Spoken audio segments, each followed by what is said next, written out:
Just a little video update for my brother Rick.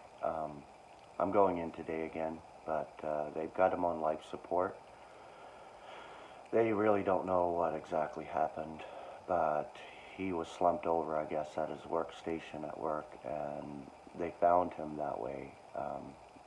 He was flatlined actually when the EMS got there. They were working on him prior to that, but they don't really know exactly what happened, so, or how long he was like unresponsive. So they're figuring out if there's like a lot of brain damage or what's going on, but they've got him hooked up and he's in a coma. So I'm going back today. I just wanted to update you folks. It's not an easy thing, you know. These human bodies are what they are, and there's a lot of pressure in dealing with this right now.